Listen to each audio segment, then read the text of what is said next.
तो दोस्तों जो कोई नहीं कर सकता वो तुम्हारा भाई कर सकता है। और दोस्तों आप लोगों को तो पता ही है कि तुम्हारा भाई क्या कर सकता है। तो दोस्तों आज के इस वीडियो में मैं बात करने वाला हूं एमए हिंदी साहित्य के द्वितीय सेमेस्टर के सभी चारों प्रश्न पत्रों के बारे में। पहला प्रश्न पत्र, दूसरा प्रश्न पत्र, तीसरा और चौथा, इन चारों प्रश्नों को मैं बारी बारी से इनके बारे में मैं डिस्कस करूंगा। सभी के ऑब्जेक्ट जो रहेंगे उनके बारे में तो हम चर्चा कर ही सकते हैं, और बाकी के जो प्रश्न रहेंगे वो आप लोगों को पता चल जाएगा कि एग्जाम में आखिर प्रश्न कैसे आते हैं। तो दोस्तों वीडियो को करते हैं स्टार्ट। और सबसे पहले हम बात करते हैं एमए हिंदी साहित्य के सेकेंड सेमेस्टर के पेपर 1 जिसका नाम है प्राचीन एवं मध्यकालीन काव्य और उसका इतिहास पार्ट 2। तो आइए दोस्तों वीडियो को स्टार्ट करते हैं। तो आइए दोस्तों इस पेपर को अपन सॉल्व करते हैं। सबसे पहले दोस्तों हमारे खंड आ रहेगा, खंड आ में रहते हैं वस्तुनिष्ठ प्रश्न। अब देखो वस्तुनिष्ठ जो प्रश्न रहेंगे ये एक एक नंबर के प्रश्न होते हैं। पहला वस्तुनिष्ठ प्रश्न है, सूरदास जी किस भाषा के महान कवि माने जाते हैं? तो दोस्तों जो सूरदास जी हैं ये ब्रज भाषा के महान कवि माने जाते हैं, यानी कि इसका सही आंसर हो जाएगा ऑप्शन नंबर ए ब्रज भाषा। दोस्तों जो सूरदास जी हैं यह कृष्ण भक्त हैं, तो एक प्रकार से आप लोग ये भी मान सकते हो ये कृष्ण भक्त कवि हैं, यानी कि ये सगुण भक्ति धारा के कवि हैं। बात की जाए यहाँ पर ऑप्शन, इन ऑप्शनों के बारे में भी हम चर्चा कर लेते हैं। जैसे कि बुंदेली है, तो बुंदेली का जो सबसे महान कवि है वो है जगनिक, और विष्णु दास। जी हाँ दोस्तों ये दोनों ही बुंदेली जो भाषा है उसके महान कवि माने जाते हैं। यदि बात की जाए बघेली की यानी कि बघेलखंडी की, तो इसके जो प्रमुख जो मुख्य कवि हैं या महान कवि हैं वो हैं बाबूलाल दाहिया, एक प्रकार से आप लोग समझ सकते हैं। तो इस प्रकार से मैंने पहले जो ऑब्जेक्ट है उस पर बात की। अब बात करते हैं हमारे दूसरे ऑब्जेक्ट की, जो कि है गोस्वामी तुलसीदास द्वारा रचित रामचरितमानस के द्वितीय कांड को किस नाम से जाना जाता है? तो दोस्तों जो रामचरितमानस का द्वितीय कांड है उसको कहते हैं हम अयोध्या कांड। यहाँ पर यदि बात की जाए रामचरितमानस की, इसमें कुल मिला के 7 कांड हैं। पहला कांड है बाल कांड, इसके बाद है दूसरा अयोध्या कांड, तीसरा कांड है अरण्य कांड, ठीक है, अरण्य मतलब जंगल वाला कांड। चौथा, ये तीसरा हो गया, चौथा कांड है किष्किंधा कांड। पांचवा यहाँ पर सुंदर कांड दिया हुआ है, ये 5वां कांड है। छठा कांड है वो है लंका कांड, इसको युद्ध कांड भी कहते हैं, तो याद रखना लंका कांड या युद्ध कांड। वो 7वां यानी कि अंतिम जो कांड है वह है उत्तरकांड। तो इस प्रकार से हमने 7 कांड के बारे में चर्चा की। इस आंसर का जो द्वितीय कांड है वह है हमारा अयोध्या कांड, यानी कि ऑप्शन नंबर बी सही हो जाएगा। बात करते हैं तीसरे ऑब्जेक्ट की। अपनी रचनाओं के माध्यम से गागर में सागर भरने वाले जो रचनाकार हैं उनका नाम तुलसीदास नहीं, उनका नाम है बिहारी। जी हाँ दोस्तों इसका जो सही आंसर है वह हो जाएगा ऑप्शन नंबर सी बिहारी। गागर में सागर भरना होता है कम शब्दों में बहुत ज़्यादा बयां करना, तो बिहारी तो इसमें माहिर हैं। इनकी पंक्तियां जो प्रसिद्ध हैं, कहत नटत रीझत खीजत मिलत खिलत लजियात भरे भौन में करत है नैनहू सब संबात, यानी कि कुछ इस प्रकार से, मुझे ज़्यादा याद नहीं, ऐसी रहती है इनकी जो रचनाएं हैं। अब बात करते हैं हमारे चौथे ऑब्जेक्ट की। तुम कौन सी पार्टी पढ़े हो लला, मन लेहू पे तेहू छटाक नहीं, ये किस रचनाकार की पंक्ति हैं? तो दोस्तों ये जो पंक्तियां हैं वह हैं घनानंद की, घनानंद यानी कि ऑप्शन नंबर डी। जो घनानंद है यह रीतिकाल के प्रमुख कवि माने जाते हैं, यानी कि ये रीतिकालीन कवि हैं। तो दोस्तों इस प्रकार से हमारा चौथा ऑब्जेक्ट भी समाप्त होता है। बात करते हैं हमारे अंतिम ऑब्जेक्ट की। किस कवि की पालकी में महाराजा छत्रसाल ने कंधा लगाया था? तो दोस्तों जो कवि भूषण हैं इनका जन्म कानपुर में हुआ था, इनकी पालकी में महाराजा छत्रसाल ने कंधा लगाया था। और दोस्तों भूषण की एक रचना है छत्रसाल दशक, ये भी इनकी रचना से आप लोग समझ सकते हो कि छत्रसाल दशक है, तो छत्रसाल जी ने इनकी मतलब एक प्रकार से जनाजे में, पालकी में, मतलब पालकी, जनाजे नहीं पालकी में कंधा लगाया था, तो इनकी एक रचना है छत्रसाल दशक। तो इस प्रकार से हमारे खंड आ यानी कि सभी 5 वस्तुनिष्ठ समाप्त होते हैं। यदि दोस्तों आप लोगों को एमए हिंदी साहित्य की जो सेकेंड सेम है इसके पेपर 1 के सभी वस्तुनिष्ठ प्रश्न का वीडियो चाहिए कि टॉप 100 वस्तुनिष्ठ प्रश्न का वीडियो मतलब लेकर आओ, और इसी का नहीं, और सेकंड पेपर है उसका, थर्ड पेपर और फोर्थ पेपर, तो यार कमेंट करो और बस तुम लोग डिमांड तो करो यार, तुम्हारा भाई लेके आएगा। ठीक है, तो यदि आप लोगों को टॉप 100 वस्तुनिष्ठ प्रश्नों का एक प्रकार से वीडियो चाहिए तो कमेंट करना पड़ेगा यार, कमेंट होगा मतलब मेरे को पता चलेगा कि किस किस को इसकी रुचि है। तो इस प्रकार से हमारे खंड आ के सभी प्रश्न समाप्त होते हैं। अब बाकी हम सभी प्रश्नों को केवल देखेंगे। यदि आप लोग चाहते हो कि इनको सॉल्व भी कर देना तो यार उसके लिए भी एक छोटा सा कमेंट कर देना कि भाई सॉल्व भी करवा दो, तो मैं सभी को सॉल्व करवा दूंगा बिल्कुल सटीक तरीके से। अब बात करते हैं खंड बा। लघु उत्तरीय प्रश्न रहेंगे। कवि नंददास की कविता की कोई 2 विशेषताएं लिखिए, अथवा में था कवि नंददास का संक्षिप्त जीवन परिचय लिखिए। प्रश्न 3 मीराबाई की भक्ति की 2 विशेषताएं लिखिए या मीराबाई का संक्षिप्त जीवन परिचय लिखिए। प्रश्न 4 रसखान की कृष्ण भक्ति पर संक्षिप्त टिप्पणी लिखिए या रसखान जिन्हें रस की खान कहा जाता है, ये वाक्य मतलब ये क्यों कहा जाता है स्पष्ट कीजिए। प्रश्न 5 केशवदास का संक्षिप्त परिचय दीजिए, अथवा केशवदास को कठिन काव्य का प्रेत क्यों कहते हैं, इसका सटीक उत्तर दीजिए। प्रश्न क्रमांक 6 पद्याकर के काव्य की 2 विशेषताएं लिखिए, अथवा में रहेगा महामती प्राणनाथ का संक्षिप्त परिचय दीजिए। इस प्रकार से खंड बा के सभी लघु उत्तरीय प्रश्न समाप्त होते हैं। बात करते हैं खंड सा, जिसमें है दीर्घ उत्तरीय प्रश्न। खंड सा में निम्नलिखित पद्यांशों की सप्रसंग व्याख्या करना है। काहे को रोकत मार्ग सूधो, सुनहु मधुप निर्गुण कंटक ते राजपंथ क्यों रूधो। तो इस प्रकार से 2 मतलब यहाँ पर एक वो है जो मैंने आप लोगों को बता दिया पद्यांश, उसके अथवा में भी एक पद्यांश है दीन आशीष सासु मृदुबानी अति सुकुमारी देख है कुलानी। मतलब इन दोनों में से किसी एक की व्याख्या आपको करनी है। प्रश्न 8 इसमें भी पद्यांश की सप्रसंग व्याख्या करनी है। अंग अंग नग जगमकत दीप सकासी देह दिया बढ़ाए हु है बड़ो बड़ो हजारों गेह। और इसके अथवा में था झलके अति सुंदर आनन गौर छके द्रग राजत कान नहीं छबे। इस प्रकार से हमारा 9वां जो प्रश्न है सूरदास जी की वात्सल्य रस का कोना कोना झांक आए हैं। इस वाक्य पर मतलब एक प्रकार से 100 उदाहरण यानी कि उदाहरण सहित समझाना है। अथवा में है महाकवि सूरदास के भ्रमर गीत है, उनकी विशेषता लिखिए। प्रश्न क्रमांक 10 आचार्य तुलसीदास की भक्ति भावना पर प्रकाश डालिए। घनानंद की प्रेम व्यंजना को समझाइए। प्रश्न क्रमांक 11 रीति काल में भूषण के काव्य की उपादेयता विशिष्ट है, समझाइए। या इसके अथवा में है कविवर बिहारी की जो काव्य रचना है उसकी विशेषता लिखिए। तो दोस्तों इस प्रकार से जो हमारा प्रश्न पत्र है वह समाप्त होता है। हिंदी नाटक एवं एकांकी तथा उसका इतिहास। तो दोस्तों वीडियो को स्टार्ट करते हैं। सबसे पहले कुछ परीक्षार्थियों के लिए निर्देश हैं, इसे हमें नहीं पढ़ना है, मतलब आप लोगों को पढ़ना है तो पढ़ लेना। मैं भाई ज़्यादा इनको नहीं पढ़ता हूँ क्योंकि भाई आई एम नॉट इंटरेस्टेड। चलो ठीक है। खंड आ जिसमें है वस्तुनिष्ठ प्रश्न। अब यहाँ पर वस्तुनिष्ठ प्रश्न है वह एक वाक्य में है, यहाँ पर ऑब्जेक्ट नहीं है, तो ये बात भी आपको ध्यान रखनी है। पहला है ध्रुव स्वामिनी नाटक के लेखक कौन है।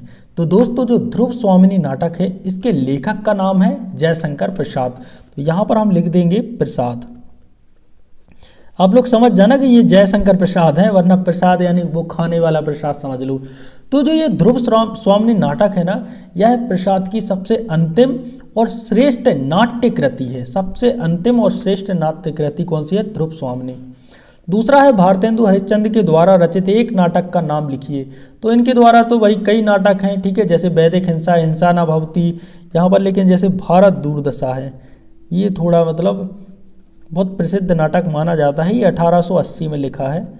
और भी हैं जैसे 1881 में इन्होंने लिखा था अंधेर नगरी, ठीक है। इस प्रकार से इनके कई नाटक हैं। तो एक नाटक का नाम लिखना है, तो भारत दुर्दशा मैंने लिख दिया। अंधा युग किसकी रचना है? तो दोस्तों जो अंधा युग है ये है हमारे धर्मवीर भारती की रचना। धर्मवीर भारती की रचना है अंधा युग। तो जो अंधा युग है इसका जो लेखन हुआ था ये 1954 में हुआ था, ये बात भी आप लोग याद रख सकते हैं। और ये जो अंधा युग है यह गीति नाटक है, यानी कि ये भी आप मतलब गीति नाटक का मतलब ये है कि इसे गाकर इस नाटक को आप लोग गा सकते हैं, ठीक है। और इसमें जो वर्णन है वह महाभारत के युद्ध के 17वें 18वें दिन का वर्णन है, ठीक है। मैंने ज़्यादा पढ़ा नहीं उसके बारे में।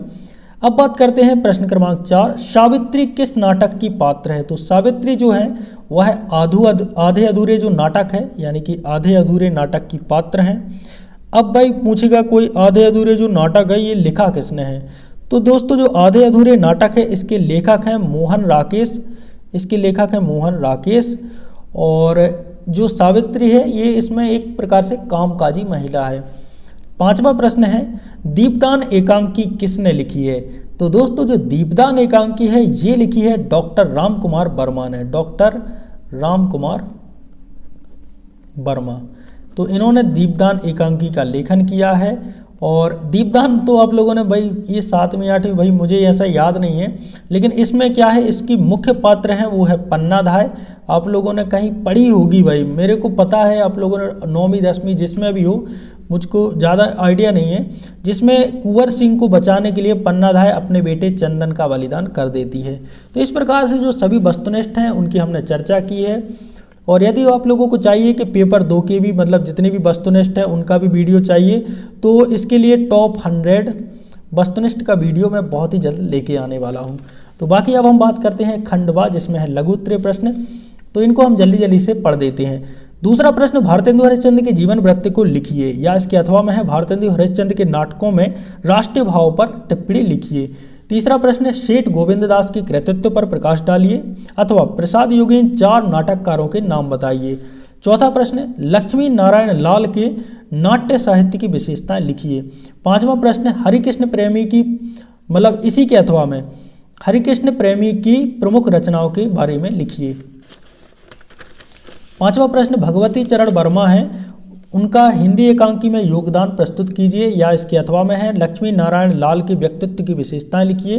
देखिए ये शायद 2 बार आगे, हाँ नाट्य साहित्य की और ये व्यक्तित्व है। छठा प्रश्न है प्रसाद जी की भाषा शैली के पर संक्षिप्त में प्रकाश डालिए, इसके अथवा में है सेठ गोविंद दास के जीवन परिचय को प्रस्तुत कीजिए। तो इस प्रकार से जो हमारे लघु उत्तरीय प्रश्न है वह समाप्त होते हैं। खंड सा में है दीर्घ उत्तरीय प्रश्न, जिसके 5 नंबर मिलते हैं एक प्रश्न का। 7वां प्रश्न है निम्नलिखित जो गद्यांश है उनकी सप्रसंग अपन को व्याख्या करनी है। पीड़ाय वंचिता स्त्रियां अपनी राह के रोड़े विघ्नों को दूर करने के लिए वज्र से भी दृढ़ होती हैं। तो इसकी मतलब आप लोगों को प्रसंग सहित व्याख्या करनी है। इसके अथवा में है मेरा अपराध सिर्फ इतना है सत्य पर रहा मैं दृढ़, द्रोण भीष्म सबके सब महारथी नहीं आ सके। तो ये जो है ये हमारे धर्मवीर भारती अंधा युग जो गीति नाटक है उसकी पंक्तियां हैं। 8वां जो है उसमें भी गद्यांश की सप्रसंग व्याख्या करनी है। सुगंधित पुष्प का विकास बसंत ही में होता है, आपके शासन में मैं अनुभव करता हूँ। इसके अथवा में है दुनिया में कौन धोखा नहीं करता इत्यादि मतलब इसमें दिया गया है। 9वां प्रश्न है स्कंदगुप्त नाटक में इतिहास व कल्पना का मणिकांचन संयोग है, इस कथन को तर्क सहित सिद्ध कीजिए। इसके अथवा में है आधे अधूरे नाटक में आधुनिक जीवन की जो विसंगतियां हैं उन पर प्रकाश डाला है, इस कथन को 100 उदाहरण समझाइए।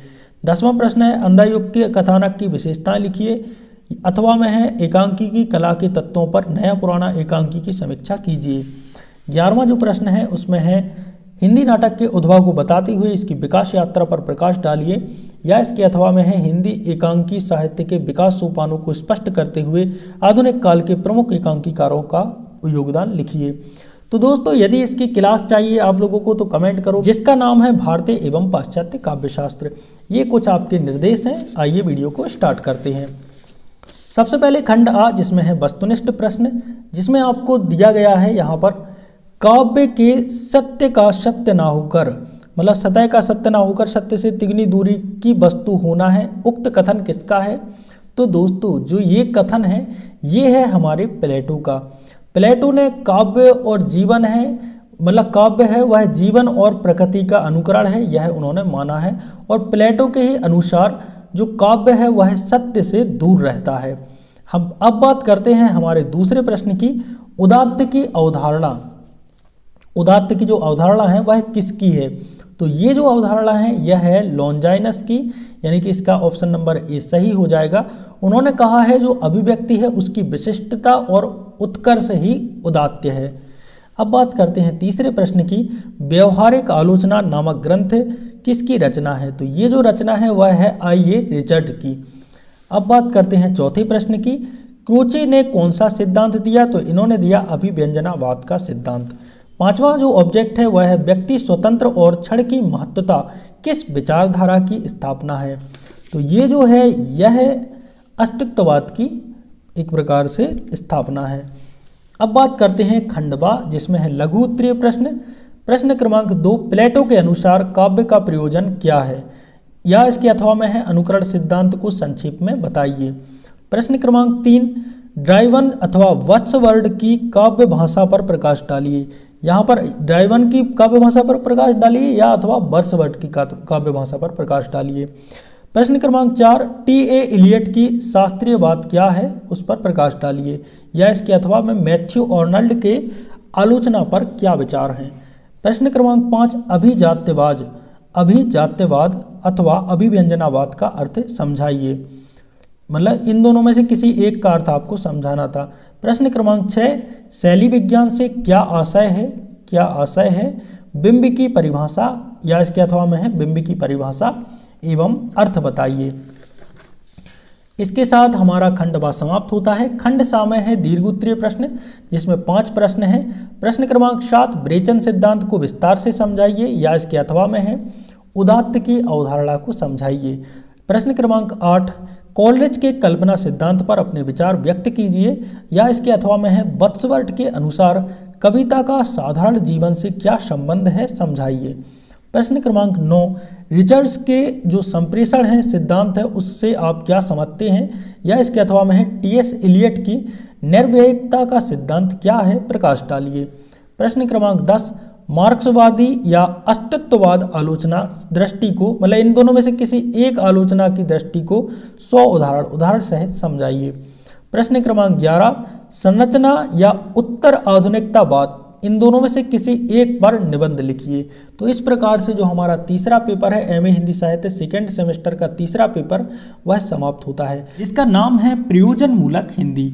तो आइए दोस्तों वीडियो को स्टार्ट करते हैं। ये कुछ निर्देश दिए गए हैं नियमित परीक्षार्थियों के लिए और स्वाध्यायी परीक्षार्थियों के लिए। अब सबसे पहले हम बात करते हैं खंड आ की, जिसमें है वस्तुनिष्ठ प्रश्न। खंड आ वस्तुनिष्ठ प्रश्न। पहला प्रश्न है जनसंचार का अर्थ क्या है। जनसंचार का अर्थ यहाँ पर आप लोगों को बताना है इंग्लिश में इसका मतलब क्या है। तो इसका अंग्रेजी में जो मतलब है वो है मास कम्युनिकेशन। इसका ऑप्शन नंबर ए सही हो जाएगा। बात करते हैं दूसरे ऑब्जेक्ट की, प्रयोजन मूलक हिंदी। जो प्रयोजन मूलक है उसका अर्थ क्या होता है। प्रयोजन मतलब एक प्रकार से विशिष्ट रूप से प्रयोग करना, प्रयोजन मूलक मतलब इसका अर्थ होता है। तो ऑप्शन नंबर ए इसका सही हो जाएगा। बात करते हैं हमारे तीसरे ऑब्जेक्ट की, ट्रांसलेशन का क्या अर्थ है। मतलब कितने हलवा सवाल आए हैं यार। ट्रांसलेशन का अर्थ होता है अनुवाद करना। चौथा प्रश्न है शोध प्रबंधों का डिजिटल भंडार, मतलब जो शोध प्रबंध है उनका डिजिटल भंडार क्या है। तो ये होता है शोध गंगा। यहाँ पर ऑप्शन में ही नहीं है, लेकिन यदि अब ऑप्शन में गंगा नहीं है तो आप लिख सकते हैं शोध धारा। इसका ऑप्शन नंबर ए सही हो जाएगा। बात करते हैं प्रश्न क्रमांक 5, प्रतिवेदन का अर्थ क्या है। तो प्रतिवेदन इसका मतलब होता है रिपोर्ट तैयार करना। ठीक है, तो प्रतिवेदन का अर्थ है रिपोर्ट, ऑप्शन नंबर ए। तो इस प्रकार से जो हमारे पांचों ऑब्जेक्ट हैं वह समाप्त होते हैं। अब दोस्तों हम बात करते हैं खंड बा, जिसमें हम बात करेंगे लघु उत्तरीय प्रश्नों की। दूसरा लघु उत्तरीय प्रश्न में प्रश्न क्रमांक 2, जनसंचार से क्या तात्पर्य है। ये खंड बा के अंतर्गत ही आ रहा है। जनसंचार से क्या तात्पर्य है, या इसके अथवा में विज्ञापन का अर्थ स्पष्ट कीजिए। प्रश्न क्रमांक 3, दृश्य और श्रव्य को स्पष्ट कीजिए, या अथवा में इंटरनेट सामग्री किसे कहते हैं। प्रश्न क्रमांक 4, अनुवाद से आप क्या समझते हैं, या इसके अथवा में है अनुवाद के क्षेत्रों को स्पष्ट कीजिए। प्रश्न क्रमांक 8, वाणिज्य अनुवाद को स्पष्ट कीजिए। प्रश्न क्रमांक 5, वाणिज्य अनुवाद को स्पष्ट कीजिए, या इसके अथवा में है साहित्य अनुवाद का अर्थ स्पष्ट कीजिए। प्रश्न क्रमांक 6, वेब पोर्टल क्या है, या इसके अथवा में है विकिपीडिया से आप क्या समझते हैं। तो इस प्रकार से हमारे सभी खंड बा के लघु उत्तरीय प्रश्न समाप्त होते हैं। अब हम बात करते हैं खंड सा, जिसमें है दीर्घ उत्तरीय प्रश्न। दीर्घ उत्तरीय जो प्रश्न है उसमें जो पहला प्रश्न है जनसंचार माध्यम, जो माध्यम है उनका वर्णन कीजिए, या इसके अथवा में जनसंख्या की विभिन्न चुनौतियों को स्पष्ट कीजिए। प्रश्न क्रमांक 8, पटकथा लेखन का स्वरूप व महत्व प्रतिपादित कीजिए, या इसके अथवा में है संवाद लेखन से क्या तात्पर्य है, संवाद लेखन कला की विशेषताएं लिखिए। प्रश्न क्रमांक 9, हिंदी अनुवाद की प्रयोजनीयता के महत्व को स्पष्ट कीजिए, या इसके अथवा में अनुवाद के प्रकारों का वर्णन कीजिए।